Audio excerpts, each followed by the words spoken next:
En el nombre del Padre, y del Hijo, y del Espíritu Santo. Amén. Amén. Dios te salve María, llena eres de gracia, el Señor es contigo. Bendita tú eres entre todas las mujeres. Bendito es el fruto de tu vientre, Jesús. Santa María, Madre de Dios, ruega por nosotros pecadores, ahora y en la hora de nuestra muerte. Amén. En el nombre del Padre, y del Hijo, y del Espíritu Santo. Amén. Hemos hecho un recorrido por las bienaventuranzas, porque ese texto tan breve pero tan profundo condensa todo lo que es fascinante del Evangelio. El que no sienta fascinación con las bienaventuranzas, quien no sienta gozo, quien no sienta, como decimos, emoción, que se le acelera el pulso, que el corazón se le llena con las bienaventuranzas, posiblemente necesita volver a visitar los fundamentos de la vida cristiana. Porque en las bienaventuranzas está el corazón de Cristo en carne viva. Porque las bienaventuranzas son la consigna que guió su ministerio público, sus noches de soledad y oración ante el Padre. Las bienaventuranzas son la explicación última del misterio de la cruz. Son el escudo y el manual donde aprendieron los mártires. Y son el fundamento de la vida consagrada. Si no son nuestro texto favorito, si no producen en nosotros ese impacto y esa alegría, no nos vamos a desanimar, pero sí hay que volver entonces a los fundamentos, los cimientos de la vida cristiana. Y es muy hermoso para nosotros como religiosos saber que en ese mismo suelo, en ese mismo cimiento, es donde se sostiene la vida religiosa. Nuestra vida consagrada se sostiene en esa misma lógica de gratuidad, en esa misma cadencia de bienaventuranza. Es ahí donde nosotros nos sostenemos. El esquema que tenemos en nuestro tablero es un poco más complejo que lo que hemos puesto en charlas anteriores. Inmediatamente llaman la atención los 3 votos, están ahí presentes: pobreza, virginidad, obediencia. Pero vemos que también está el amor a Dios y al prójimo. Y vemos que también están en la parte de la izquierda 3 palabras que conectan profundamente con las reflexiones que hemos hecho sobre los pobres de Yahvé: la contrición, la humildad, la sabiduría. Puede decirse que esas 3 palabras, contrición, humildad y sabiduría, son como una especie de trenza. La mayor parte de las cuerdas que son tejidas tienen 3 haces que se van entorchando. La trenza del corazón en los pobres de Yahvé, en los Anahuín, esa trenza está constituida por esas 3 realidades. Contrición, como aparece, por ejemplo, en el libro de Baruch, esa es contrición. Humildad, como aparece en Isaías o en aquel texto de Sofonías, del pequeño resto, humildad. Y sabiduría, esa reflexión profunda que hay que hacer y que aparece, por ejemplo, en el libro de Daniel. Todos estos son textos que nosotros ya hemos trabajado un poco en este retiro. Entonces, el alma de un anahuín, o de los anahuín, porque la palabra anahuín ya es plural en hebreo, el alma de los anahuín está tejida de esas 3 realidades: contrición, humildad y sabiduría. Eso quiere decir que esas mismas 3 experiencias son las que producen una vida cristiana sólida. Si usted está, por ejemplo, que no será exactamente el caso de ustedes, no directamente, pero hablando de otras personas que puedan oír estas palabras, si están en pastoral juvenil, por decir algo, para que se sepa que esa pastoral juvenil está dando su fruto, tiene que verse que los jóvenes están creciendo en contrición, arrepentimiento de sus pecados, humildad y sabiduría. Yo digo que es preocupante que esas tres palabras estén tan ausentes en general del mundo pastoral. Están demasiado ausentes. Muchas veces tomamos como criterio que la gente se sienta contenta, que quiera volver, que tomen muchas fotos, pero desde el punto de vista bíblico, los rasgos propios de la espiritualidad de los anahuín están en esas palabras. Esas palabras son la contrición, la humildad y la sabiduría. Ustedes notan que la palabra contrición aparece vinculada con la palabra humildad, pero aparece vinculada por medio de una línea intermitente. ¿Qué indica eso? A ver, la contrición es el arrepentimiento profundo y por amor a Dios, arrepentimiento de los pecados. Eso es lo que indica la palabra contrición. Entonces, cuando hablamos de contrición, hablamos de pecado. La contrición contribuye grandemente a la humildad. Una de las fuentes más grandes de humildad es la contrición. La persona que reconoce su pecado, que confiesa su pecado, tiene unas oportunidades magníficas de entrar por el camino de la humildad. ¿Por qué? Porque el solo hecho de confesar nuestro pecado ya le da en la cabeza a la serpiente. La cabeza de la serpiente se llama la soberbia. Entonces, cada vez que uno dice, yo confieso ante Dios Todopoderoso y ante vosotros, hermanos, que he pecado, eso significa he fallado, eso significa me he equivocado, no soy perfecto, no soy tan bueno como yo a veces trato de hacerme aparecer. Todo eso ¿a qué ayuda? Humildad. La contrición ayuda a la humildad porque le da duro a la soberbia. La contrición ayuda a la humildad porque casi siempre uno cae en soberbia porque se cree mejor que otras personas. Pero en la medida en que uno cae en pecados, a veces más graves, a veces no tan graves, pero uno ve que sigue cayendo, uno se da cuenta que uno no es mejor que nadie. Eso ayuda muchísimo para la humildad. Y además, la contrición ayuda muchísimo porque la contrición me enseña que necesito de Dios. Necesito ser redimido, levantado. Sin Él nada soy. Entonces la contrición ayuda muchísimo a la humildad. Ya nos vamos a dar cuenta que la humildad, a través de todo este camino, pues nos va llevando a una vivencia profunda de los votos. Sin embargo, ¿por qué la línea está intermitente? Sabiéndose que es tan grande el bien de la contrición, hay que tener en cuenta que el don de la humildad no depende solo de la contrición. El don de la humildad está conectado con el don de la sabiduría. Propiamente, es la sabiduría la que produce humildad. Según aquella expresión de Santa Teresa de Jesús, la humildad es la verdad. Si nosotros vinculamos la humildad únicamente con la contrición, cometemos errores, porque resulta que en los santos ángeles hay humildad y en ellos no hay pecado.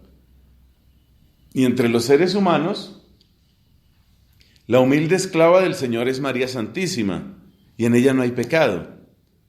O sea que la contrición puede ayudar a la humildad, pero en realidad la contrición ayuda a la humildad porque nos despierta del sueño falso de nuestros orgullos.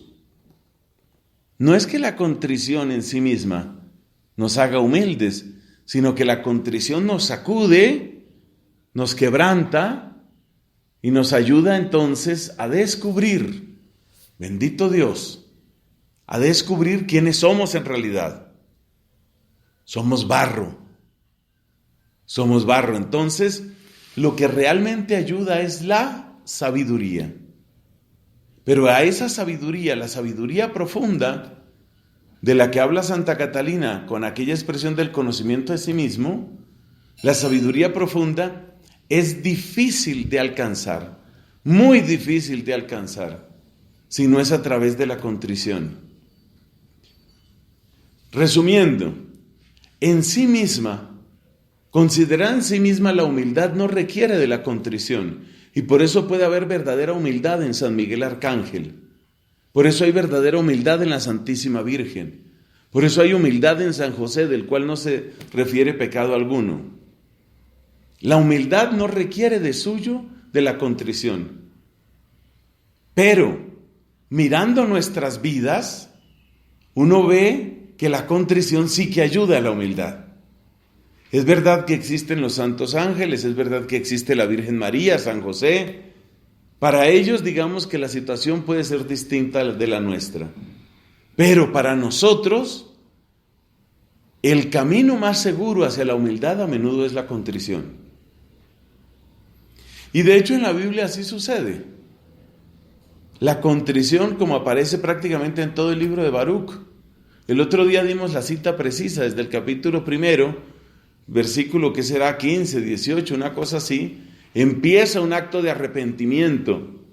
Y ese acto de arrepentimiento de los deportados en Babilonia es absolutamente hermoso y conduce de una manera muy recta, muy directa, conduce desde el arrepentimiento o contrición hacia la humildad.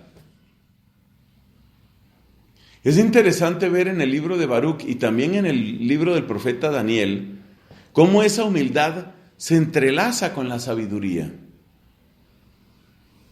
Y esa relación profunda entre la humildad y la sabiduría es la que hace que la humildad no se quede como un acto simplemente de humillación. Esto es interesante, la relación entre la humillación y la humildad. Porque la humillación es algo que le sucede a uno en un cierto momento. Uno se siente humillado por un error que cometió y que salió a luz. Uno se siente humillado por tantas cosas. A veces por maltratos, por sufrir la vanidad o el orgullo de otros.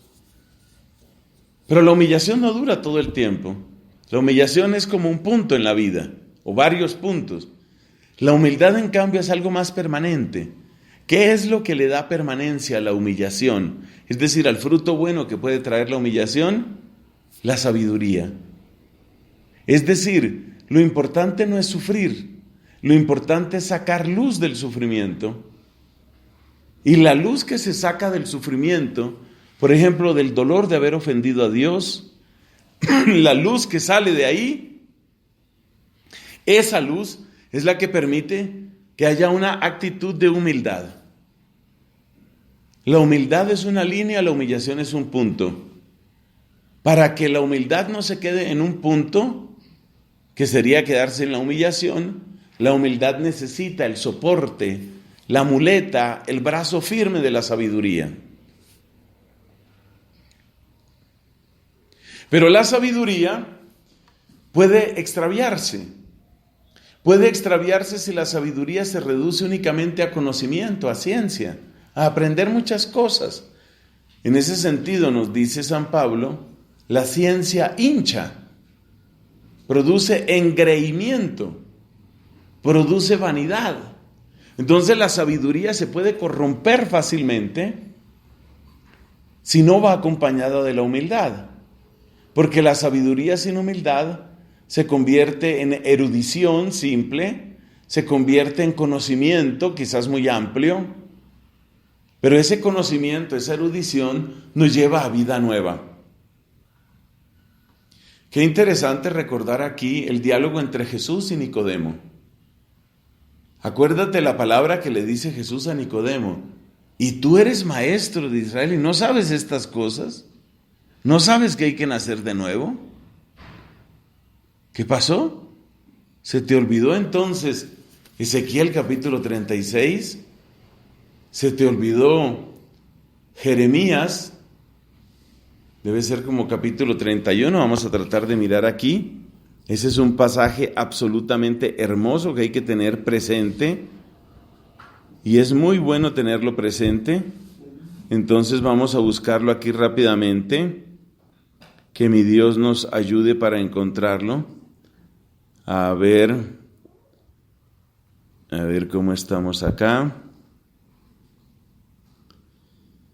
Aquí está la descripción de las promesas que Dios le hace a Dios le hace a su pueblo. Sí, señores, así es, gracias a Dios.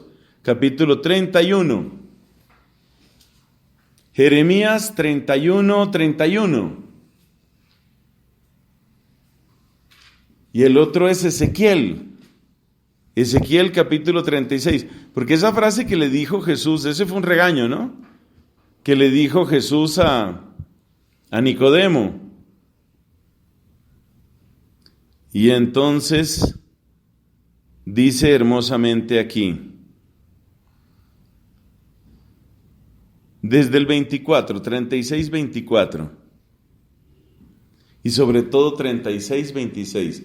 Entonces, Jeremías 31 y Ezequiel 36, 24 y siguientes, sobre todo Ezequiel 36, 26. Y esos son textos que hablan de la novedad que Dios viene a traer. Jeremías 31 dice, voy a pactar una nueva alianza. Y Ezequiel 36, 24 dice, os tomaré de entre las naciones, os recogeré de todos los países y os llevaré a vuestro suelo. Os rociaré con agua pura y quedaréis purificados. De todas vuestras impurezas y de todas vuestras basuras os purificaré. Y viene el versículo 26, y os daré un corazón nuevo y os infundiré un espíritu nuevo. Entonces, textos que es bonito tener así bien frescos en la memoria son esos. Jeremías 31 y Ezequiel 36, 26.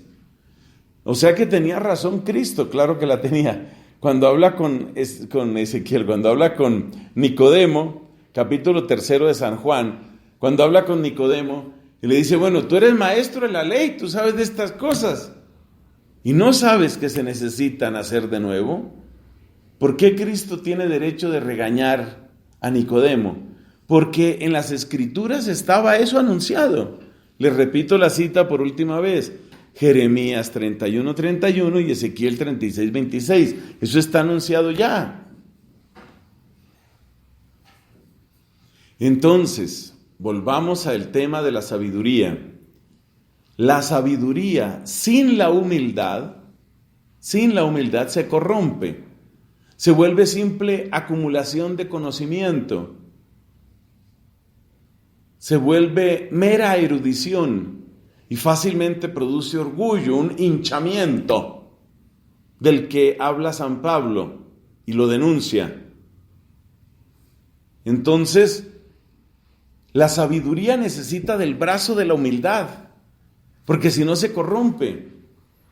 Y la humildad necesita del brazo de la sabiduría. ¿Por qué? Porque la humildad sin sabiduría se convierte en una colección de humillaciones. Momentos en que simplemente me dolió algo que yo hice, un error que tuve, o momentos en que me maltrataron. La sabiduría para durar, la humildad para durar necesita sabiduría. Y la sabiduría para no corromperse necesita humildad. Se necesitan mutuamente. La sabiduría y la humildad. Esas dos son fuerzas fecundas, indispensables y muy presentes en la espiritualidad de los anahuín, de los pobres de Yahvé. Por última vez lo repito, porque a veces se le confunden a uno las palabras. A ver si lo puedo decir al derecho. La humildad necesita de la sabiduría, Porque sin la sabiduría, la humildad se convierte en una colección de humillaciones que no traen un cambio real. Hay personas que tienen una colección de humillaciones en su cabeza. Ay, lo que me han hecho a mí. Yo me acuerdo lo que me hicieron. Ha sido muy duro como me han tratado. Entonces lo que tienen es una colección de humillaciones y recuerdan que me hicieron esto y después me hicieron esto. Y no solo eso, después me hicieron esto otro. Aún más me hicieron esto y después esto otro. Tienen una colección de dolores, hay una quejumbre que no va a ninguna parte. La humildad sin sabiduría es una colección de humillaciones. Parece que lo pude decir bien. Ahora vamos con la sabiduría. La sabiduría sin la humildad se corrompe porque se vuelve pura erudición, puro conocimiento. Entonces se necesitan las dos. Esas dos fuerzas tienen que estar unidas. Sabiduría y humildad tienen que estar unidas.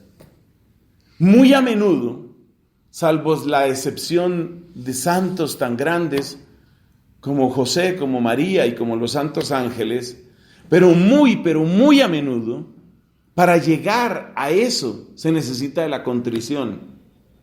Entonces, si usted reúne las tres palabras que están ahí, ahí tiene la trenza de los anahuín, la trenza de los pobres de Yahvé. ¿Y qué brota de ahí? Brotan dos cosas: pobreza y obediencia. Vamos a ver cómo funciona lo de la obediencia.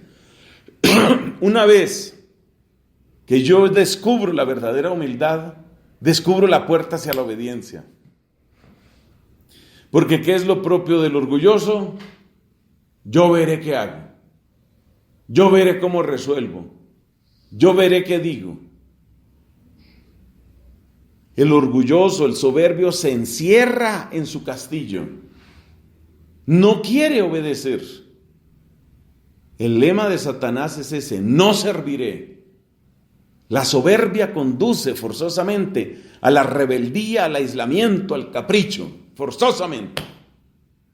Bendito Jesús, que lo contrario es cierto también. La humildad conduce forzosamente a la obediencia.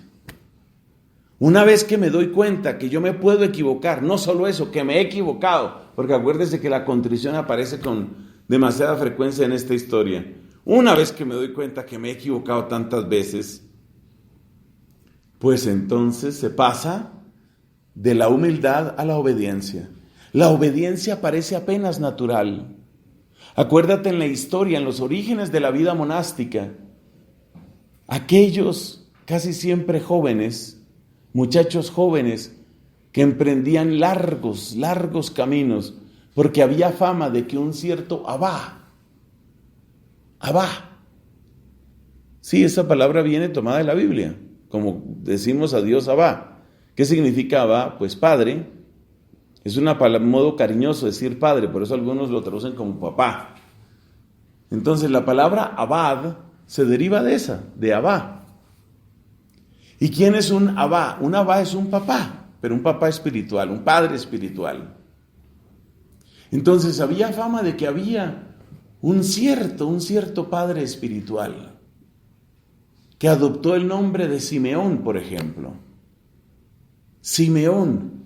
Y la gente empieza a contar cosas de la sabiduría de Simeón, su vida de penitencia, su oración continua, esa luz que tiene para guiar a las personas. Y entonces algunos jóvenes, saliendo de ciudades en ese tiempo opulentas, como era Alejandría, se ponen en camino. A veces eran días y días de camino para dar con el paradero de esa especie de mendigo, porque todos ellos parecían mendigos, esos padres del desierto. Por allá, después de días de camino, encontraban la cueva, la caverna donde vivía.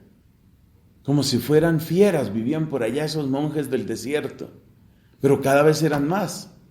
Algunos dicen que llegaron a ser cientos y cientos de esos ermitaños, en una región en torno a la ciudad de Tebas, en el Alto Egipto. Por eso se habla de la Tebaida. La Tebaida, ¿qué es? La región de Tebas, donde había muchos de ellos. Y la gente iba allá. ¿Quiénes iban? Muchas veces eran jóvenes. ¿Y qué preguntaban? ¿Qué buscaban? ¿Qué tengo que hacer para salvarme? ¿Qué tengo que hacer para encontrar vida eterna? Como la palabra del Evangelio, ¿no? Y estos santos monjes daban recomendaciones y algunas veces admitían a algunos de estos peregrinos, los admitían para que se quedaran con ellos, pero a pasar trabajos severos, ayunos y penitencias, horas y horas de silencio, muchísimo ejercicio de la memoria, aprender textos, más oraciones largas, más ayunos, purificación del corazón. ¿Por qué esos jóvenes egipcios, siríacos, fenicios, por qué se sometían a ese régimen brutal? Porque estaban convencidos, yo necesito guía. No se puede tener obediencia sin eso. Verdadera obediencia no se puede tener sin esa humildad. Yo quiero destacar el camino que toca recorrer aquí, ¿no? Fíjate el camino que toca recorrer para llegar. Difícil llegar a la obediencia si no se ha pasado por la contrición. Para la inmensa mayoría de nosotros, dejemos el caso de los santos ángeles aparte.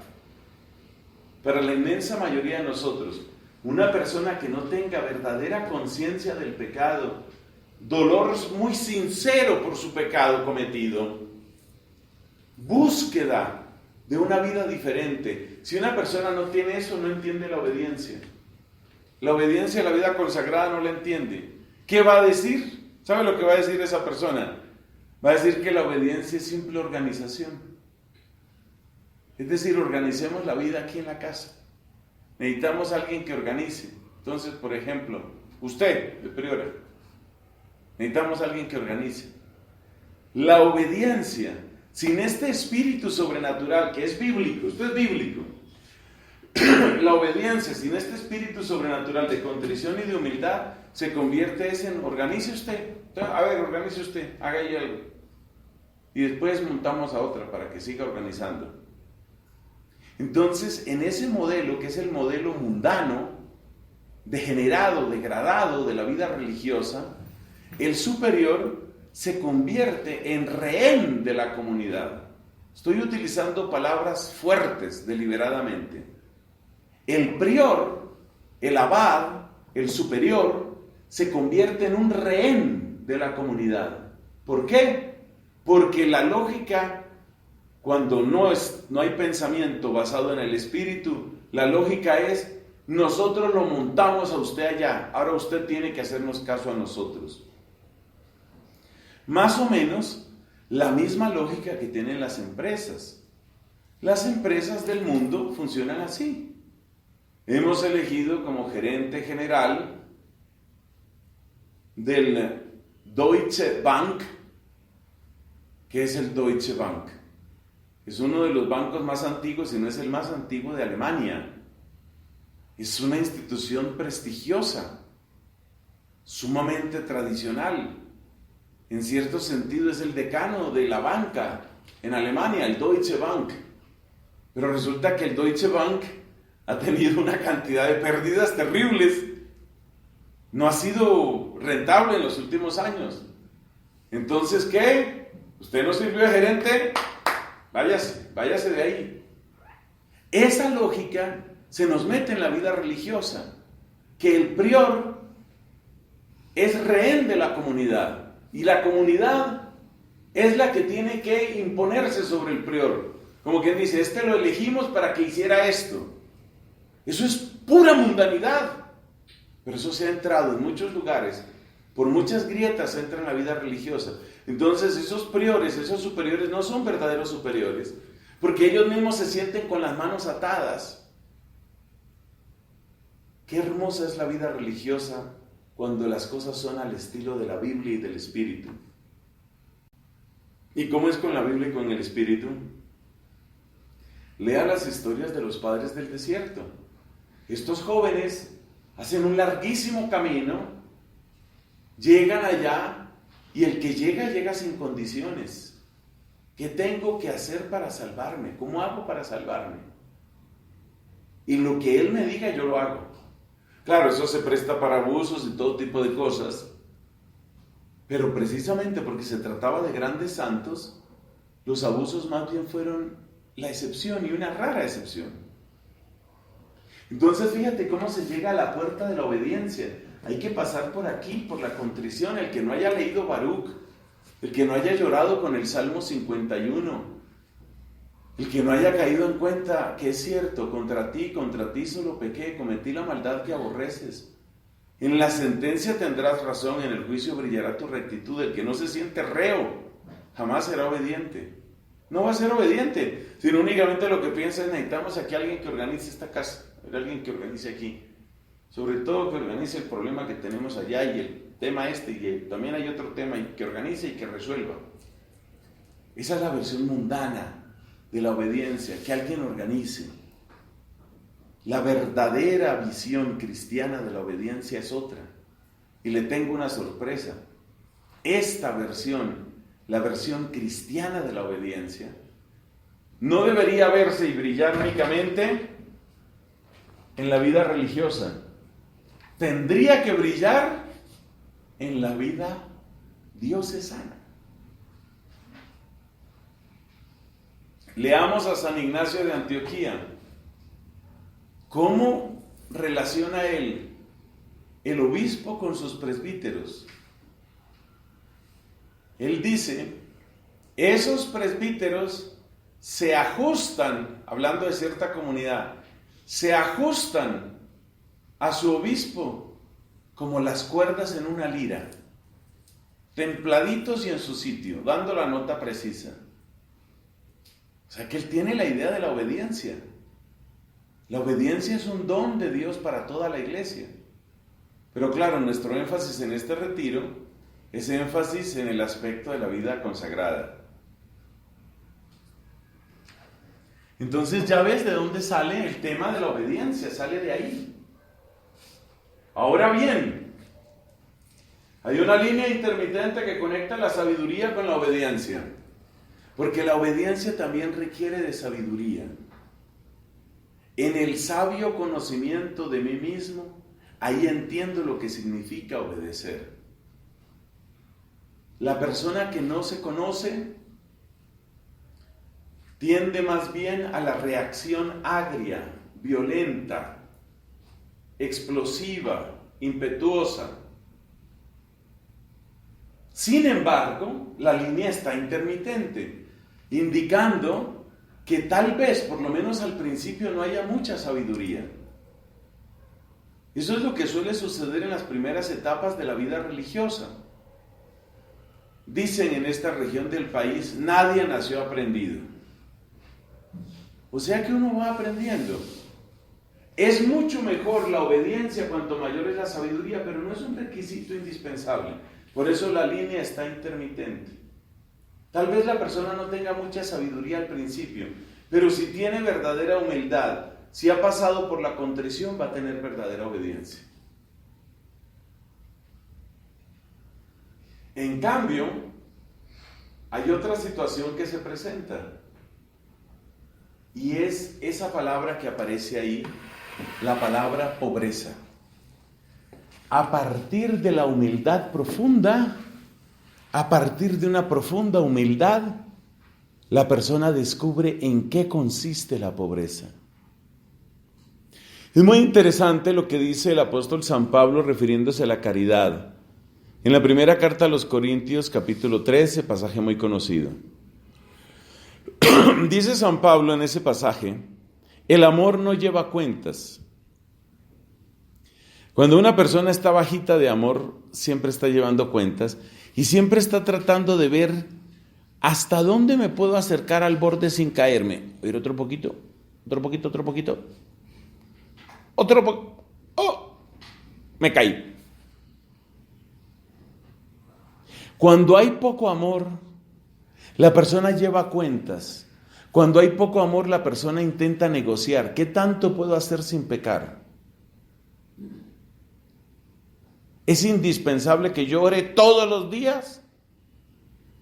Y si un día no puedo orar porque no pude hacer ninguna oración porque estaba muy ocupado en mis estudios, en mi trabajo, ¿me condeno? Esas preguntas, ¿de qué corazón salen? De un corazón que tiene mínimo amor. A mí me gusta a veces hacer la traducción de esas preguntas en el plano de los afectos humanos, porque ahí todo el mundo entiende más fácilmente.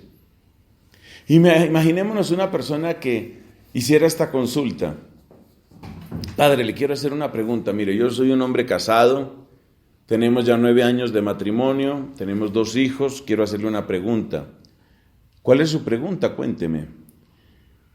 ¿Yo tengo que agarrarle la mano a mi esposa todos los días?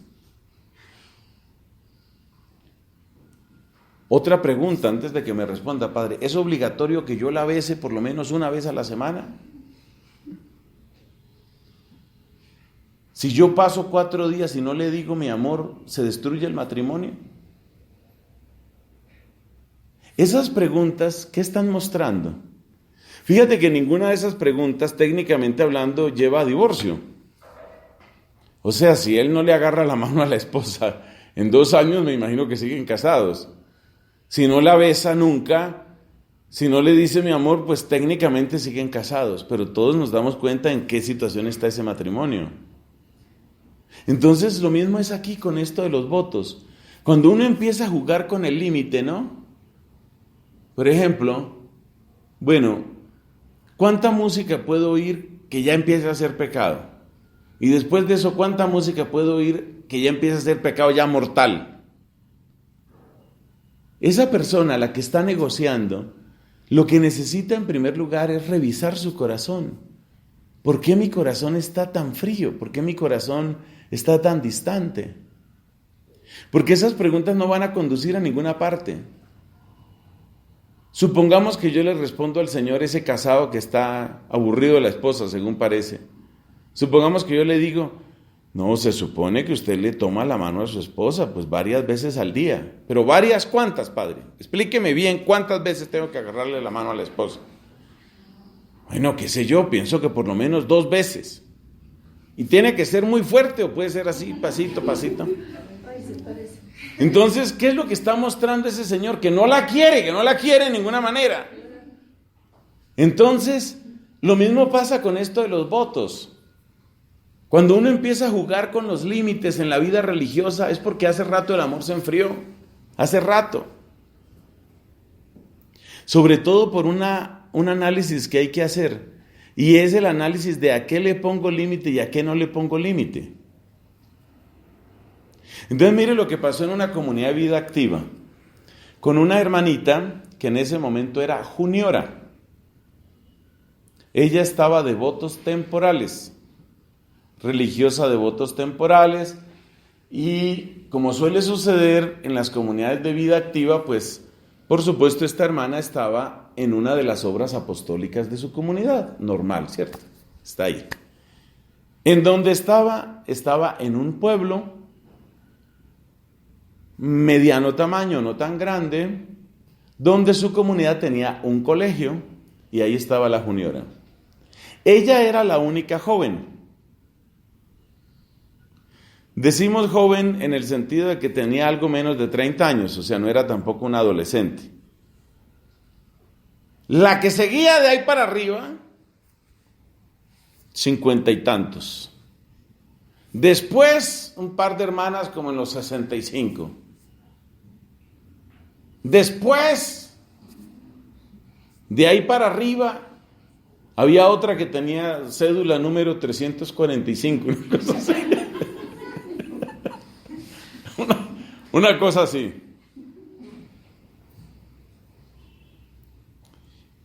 Entonces esta hermana, siendo tan joven, entre comillas joven, póngale hartas comillas a eso, siendo tan joven, ella pues honestamente se aburría y en el colegio la encargaron de unas clases Ya tenía trabajo en el colegio, daba clases de religión, un colegio de niñas. Pero ella sentía que su ardor apostólico la llevaba a que tenía que comprometerse también los fines de semana. Los fines de semana tengo que comprometerme también porque a mí me formaron para la evangelización, para la misión, yo tengo que trabajar y además el párroco está necesitando. Conclusión, la encargaron del grupo juvenil en la parroquia. Lunes a viernes trabajando a tope en el colegio. Sábado y domingo, grupo juvenil. Lunes a viernes, sábado y domingo. Esa era la vida de esta mujer. Por supuesto, en la casa de esas religiosas, esta hermana era más o menos un borrón, un manchón. Ahí pasó. Para allá se fue. Allá salió. Estaba siempre ocupadísima. La superiora, que era una de las hermanas de 65 años, la llama un día para conversar y con una actitud muy bonita, muy materna, se pone a hablar con ella y le dice: mira, yo estoy un poco inquieta. Muchas veces en la misa comulgas y sales corriendo. Ni siquiera te quedas para la oración final ni la bendición. Además de eso, la oración de la mañana muchas veces no llegas porque seguramente estás muy trasnochada. En la oración de la tarde estás ocupada preparando, haciendo planeación de clases. En síntesis, no estás aquí ni para la oración ni para la vida comunitaria. Bueno, ahí se forma una pequeña discusión porque, claro, el argumento de ella es que el colegio es así, que las cosas son así, que el colegio está acreditado, que hay que llenar una cantidad de planeadores, que hay mucho que hay que hacer y hay que hacer muchísimo, todo lo que hay que hacer. Y luego el grupo juvenil, en el que se metió ella misma propiamente. Y luego el grupo juvenil, todo lo que necesita el grupo juvenil, las convivencias, todo.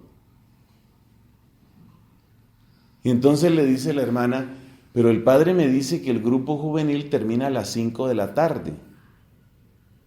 Yo veo que tú a veces estás llegando aquí 7, 8 de la noche. No, pues es que es necesario compartir con los jóvenes. Ella no estaba haciendo nada malo. O sea, no estamos ante una de esas historias escandalosas. Tenía por allá una relación extraña. No. Pero sí había en ella, ¿qué? ¿Qué había en ella? Gusto, un gran gusto por estar con los jóvenes del grupo. Y cuando estaba con los jóvenes del grupo, el reloj estaba apagado. ¿A qué me refiero? Es una metáfora. Ella no medía el tiempo cuando estaba con los jóvenes. En cambio, cuando estoy en la oración de la comunidad, 7 minutos de meditación ya me parecen demasiado, tengo mucho que hacer. Entonces la pregunta es: ¿a qué le medía el tiempo y a qué no le medía el tiempo? Esas preguntas son muy importantes para llegar al conocimiento de uno mismo. ¿Usted a qué le mide el tiempo y a qué no le mide el tiempo? Porque usted le mide el tiempo a aquello que usted tiene que hacer y usted no le mide el tiempo a aquello que usted quiere hacer. Diferencia entre tener que y querer. Cuando usted tiene que hacer algo, usted mide el tiempo. Tengo que estar en esta meditación junto con estos vejestorios, piezas de museo. Tengo que estar aquí junto con estas hermanas, de las cuales lo grave no es que se duerman, es que roncan. Entonces tengo que estar. Entonces lo que yo tengo que... reloj. Ahí funciona el reloj. En cambio, cuando ella estaba con los jóvenes, y les repito, no es que estuviera enredada con nadie, el tema no es ese. No, ella no tenía ningún enredo con nadie, pero disfrutaba mucho. Era la compañía con esos chicos y chicas. Entonces terminaba el grupo juvenil, llegaba el padre, les daba la bendición ahí en el salón parroquial, salían y se sentaban todos en el parque del pueblo, desde las 5 hasta las 7, y ese tiempo era un tiempo delicioso. Eso, salían las anécdotas, los chistes, organizaban cosas, contaban historias, abrazo va, abrazo viene, sonrisita por aquí, jijiji por allá. Y el reloj no funcionaba. Entonces, los domingos que se reunía el grupo juvenil, las vísperas se rezaban a las 6:30 de la tarde. Entonces ella terminaba su grupo a las 5, le quedaba sobrado el tiempo para llegar a su casa. Pero estoy muy ocupada, estoy evangelizando. Y claro, era una evangelización muy agradable para ella. ¿A qué le mides el tiempo? Pero ahora piensa no solo en el tiempo, piensa en qué tipo de cosas tú mides y qué cosas no mides. Porque esa es la sabiduría que tiene 1 Corintios 13. El amor no lleva cuentas, el amor no mide. Cuando hay verdadero amor, eso no se mide. Cuando uno está midiendo, normalmente es porque hay otro interés que está ahí metido. Entonces tenemos que ver nosotros cuáles son las cosas que nosotros estamos midiendo y cuáles no. Por ejemplo, vamos a tener una recreación comunitaria. Es de las cosas más difíciles hoy, la recreación comunitaria. Eso está muy difícil. ¿Por qué? Porque vivimos en una época de individualismo. Y el individualismo tiene su signo en estos aparatos, llamados celulares. Ahí está el individualismo. ¿Por qué el celular es tan atractivo? Porque en el celular yo escojo con quién hablo, cuánto hablo, de qué hablo, cuándo corto la conversación, en qué grupo entro, de qué grupo me salgo. En cambio, la recreación comunitaria, ¿cómo es? Otra vez las mismas caras, otra vez las mismas hermanas, algunas de las cuales ya están como activo fijo del monasterio.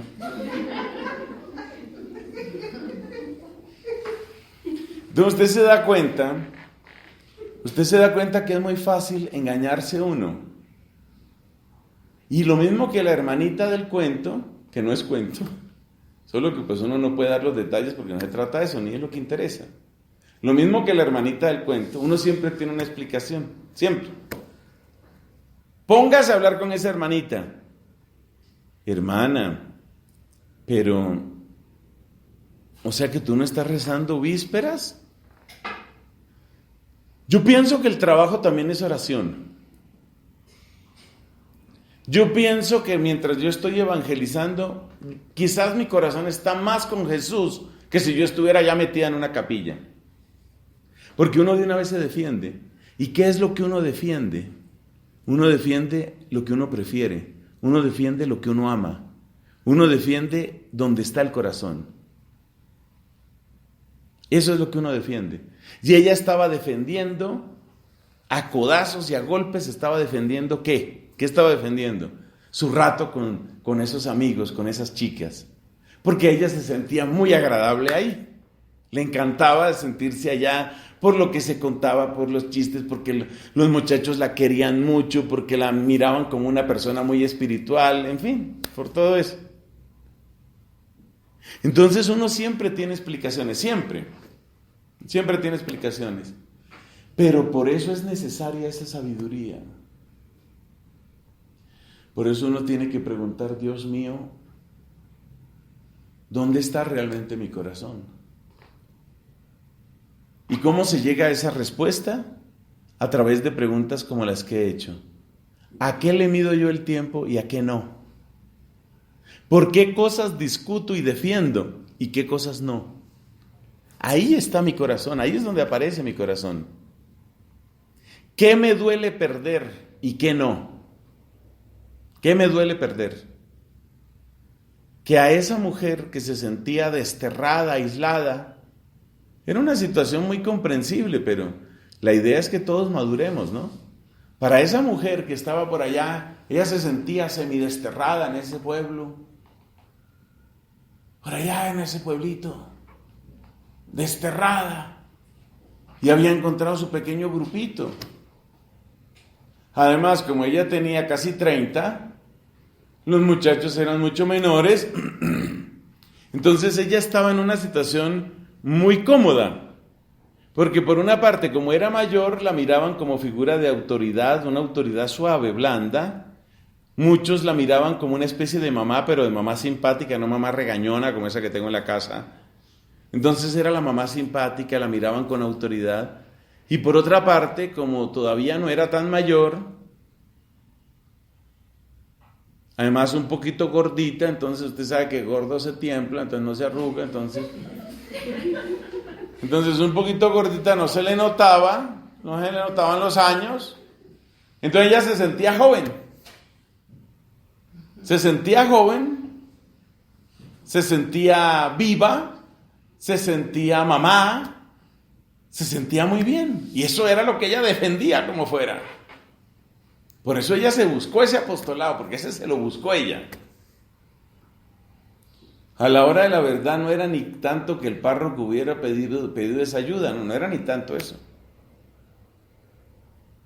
Tal vez alguna vez el párroco hubiera dicho en alguna conversación, qué bueno fuera que las hermanitas me ayudaran. Ah, sí, muy importante, claro, absolutamente importante, ya voy para allá.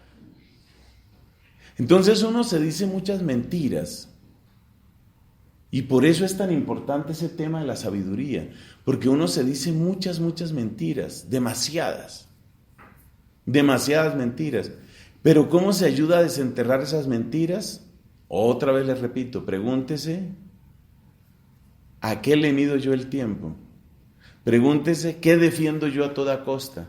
Pregúntese, ¿qué me hace disgustar? Fue la provincial a visitar esa casa. La superiora, que no se consideraba rehén de la comunidad y que además ya había pasado por muchas duras y maduras, le dice a la provincial, yo estoy preocupada por la salud de esta niña, estoy preocupada por la salud de ella. Literalmente no tiene un día de descanso. Mire la situación. Y no solo eso, no es solo su salud física, me preocupa su salud vocacional.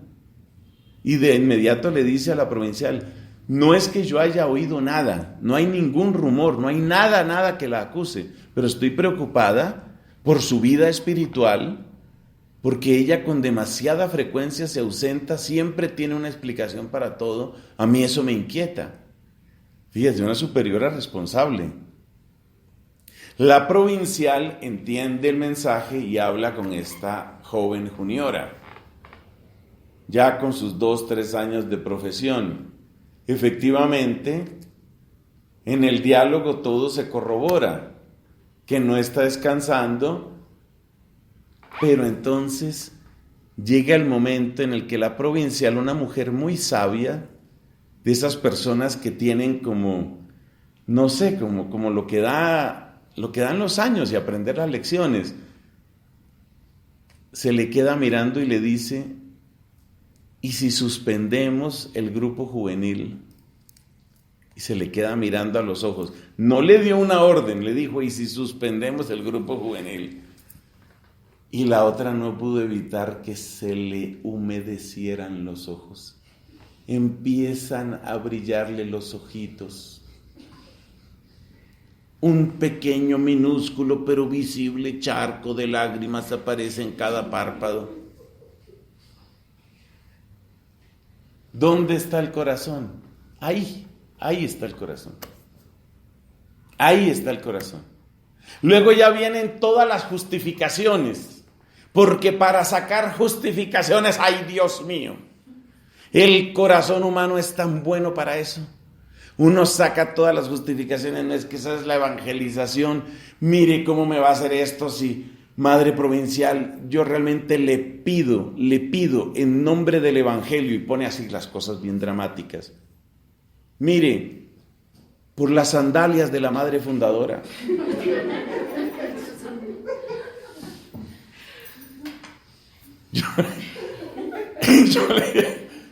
Yo le pido, no haga eso. Mire, ese grupo queda completamente a la deriva. Ese grupo se acaba. Eso no es posible. Mire, no me quiero hacer real. Créame, yo no me quiero hacer la indispensable. Además, ya empezamos a preparar la misión de Semana Santa. Semana Santa. Semana Santa acaba de pasar. Por eso, estamos preparando la del otro año. Porque preparamos todo muy bien. Entonces, fíjate, ya tiene todo amarrado para que no me saquen, para que no me pueden sacar. Cuidado, me sacan. No me saquen, por favor. No me saquen. Por las sandalias de la madre fundadora. Entonces, dése cuenta, lo más interesante de esa historia es toda la capacidad de justificación que uno tiene. Toda la capacidad de justificación. Y por eso es indispensable esta dosis de sabiduría. Para llegar a esa obediencia. Porque uno en la sabiduría uno se da cuenta, ahí sí como dijo aquel filósofo, ¿no? Como el papá de la filosofía occidental, Sócrates. Yo sé que no sé. Eso es sabiduría. Entonces uno se da cuenta, bueno, ¿y si yo me estoy haciendo trampa con esto? ¿Y si yo estoy justificándome y defendiendo esto como sea? Como sea, porque yo tengo que defenderlo. Mi grupito juvenil y ese grupo, y es que estamos haciendo un proceso, y es que la evangelización, la jornada mundial de la juventud, mejor dicho, sacó hasta las homilías de San Juan Crisóstomo. Todo entraba a defender el grupo juvenil, porque ahí está el corazón. Entonces se necesita realmente mucho auxilio, pero mucho, para darse uno cuenta de todas esas mentiras que uno se dice y para decir, yo necesito ser guiado. Esto lo hemos perdido mucho en la iglesia. Cada vez más nuestros superiores son organizadores, son administradores, son gestores. Todas esas palabras que son del mundo empresarial. Pero el verdadero llamado, el verdadero y hermoso llamado, muchas veces se queda perdido. Entonces, pobreza y obediencia. Bueno, ¿y cómo se relaciona entonces? ¿Dónde entra la virginidad ahí? Definitivamente, no hay una conexión inmediata con el tema de los pobres de Yahvé. O tal vez sí. Porque hemos dicho que entre los pobres de Yahvé brilla de un modo único precisamente la que es virgen, María. Y aunque hay algunos exégetas modernos, algunos de los cuales son de gran autoridad, y hay por ahí incluso un papa, que ponen en entredicho la interpretación clásica del pasaje de la Anunciación, yo me quedo con esa interpretación clásica. ¿Cuál es? La que dio San Agustín. ¿Y cuál es la interpretación que dio San Agustín de la Anunciación? Según San Agustín, la única manera de entender la pregunta que hace María, ¿cómo será esto, puesto que no conozco varón? La única interpretación lógica de esa pregunta es que ella tenía un propósito de virginidad. Eso dice San Agustín. Les repito, luego han venido estudiosos, teólogos y exégetas que hoy por hoy en su gran mayoría no están de acuerdo con esa interpretación de San Agustín. Y les repito, por ahí hay incluso un papa, que no es el Papa Francisco. No le he oído nada al Papa Francisco sobre ese tema. Pero a pesar de todo eso, y respaldado por una tradición muy sólida, yo sí me quedo con San Agustín. Y sigo pensando que la interpretación más lógica es la de San Agustín. Que si María pregunta, ¿cómo será eso, puesto que no conozco varón? Esa pregunta solo tiene sentido desde un propósito de virginidad. Bueno, pero también encontramos que hay otros que van un poco por esa línea. Por ejemplo, Juan Bautista claramente permanece casto y virgen hasta su muerte. Y por supuesto, y por encima de todos, nuestro Señor Jesucristo, virgen hasta su muerte, preparando las bodas celestiales. Entonces, sí debe haber un vínculo, porque si hemos dicho que los pobres de Yahvé son el puente entre el Antiguo y el Nuevo Testamento, y hemos dicho que dentro de ese puente brilla de un modo especial la Santísima Virgen, y ella es virgen, y si hemos dicho que nuestro Señor Jesucristo es el que lleva las bienaventuranzas hasta su culmen, y Él es virgen, no debe estar desconectado, el propósito de virginidad no debe estar desconectado de esa espiritualidad de los anahuín. Hay una frase muy bonita que relaciona la humildad y la pobreza con la virginidad. Esa frase es de esas expresiones tan brillantes que yo creo que uno debe conservarlas grabadas en el corazón. Y dice así: la virginidad es la humildad del cuerpo y la humildad es la virginidad del alma. Es un vínculo precioso entre humildad y virginidad, y por consiguiente, dado el lugar que tiene la humildad dentro de la espiritualidad de los pobres de Yahvé, ahí nos está enseñando algo importante. Vamos a repetirla. La virginidad es la humildad del cuerpo, y la humildad es la virginidad del alma. Es un vínculo precioso. Además nos damos cuenta que la virginidad, como aparece en el esquema, tiene un vínculo muy profundo con el amor al prójimo y con el amor a Dios. Con el amor a Dios porque significa una proclamación, un grito enamorado. Dios es mi todo. La virginidad tiene un vínculo profundísimo con la gloria divina.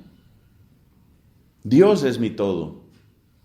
Pero la virginidad además tiene un vínculo profundísimo con el prójimo, en dos sentidos por lo menos. Primero, porque al no tener nada propio, la persona virgen está llamada a un amor mucho más amplio. No se le puede pedir, por ejemplo, a un hombre casado y con hijos que quiera con la misma forma e intensidad a sus hijos y a los hijos del vecino. Eso no va a suceder. En cambio, un santo obispo misionero, como por decir algo, un santo Toribio de Mogrovejo, él sí puede mirar a todos y a todos sentir los hijos. Entonces la virginidad dispone para una caridad muy amplia. Y en segundo lugar, la virginidad habla de un desinterés en el amor al prójimo. Efectivamente, dentro del amor de noviazgo, amor de matrimonio, siempre hay una reciprocidad, por lo menos esperada. El amor virginal no, el amor virginal parece salido del corazón mismo de la lógica de la gratuidad. El amor virginal no espera retorno. Entonces sí que tiene mucho que ver con los pobres de Yahvé. ¿Cómo se conecta?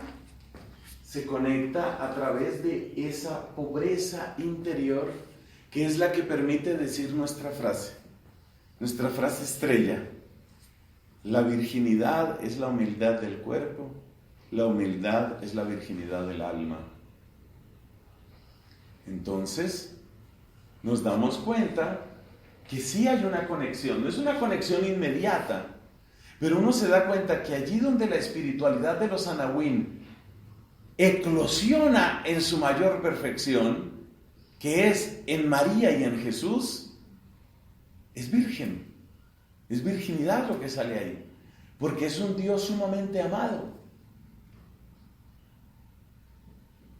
Observa que esa virginidad se vuelca hacia el prójimo y esta pobreza invita a servir a ese prójimo. En la medida en que hay desprendimiento de los propios intereses, hay capacidad de acercarse para servir al otro.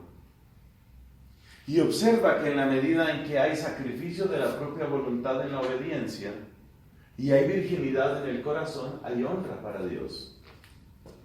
Entonces uno se da cuenta que pobreza, virginidad y obediencia preparan de un modo absolutamente singular a vivir el Evangelio con una fuerza arrolladora. Una fuerza irreprimible de amor a Dios y de amor al prójimo. Seguiremos profundizando en este y otros esquemas parecidos, pero yo creo que ahí tenemos una lección preciosa. Una lección preciosa. Repasemos. Lo esencial que fue la espiritualidad de los pobres de Yahvé, que está descrita aquí, en estas 3 palabras. Aquí está. De ahí la conexión con la obediencia y con la pobreza. Y de ahí la conexión entre la humildad y la virginidad. Y luego la conexión entre pobreza y virginidad, especialmente en el servicio al prójimo, obediencia y virginidad en el amor a Dios. Por ese sitio tan especial que tiene la virginidad, uno comprende que el Papa, San Juan Pablo II, en su obra bellísima sobre la vida consagrada, que se llama así Vita Consecrata, pone en el centro mismo de la vida consagrada la virginidad. Ahí se da uno cuenta por qué. Realmente queda conectada con la humildad, queda conectada con la pobreza y la obediencia, con el amor a Dios y el amor al prójimo. Gloria al Padre, al Hijo y al Espíritu Santo.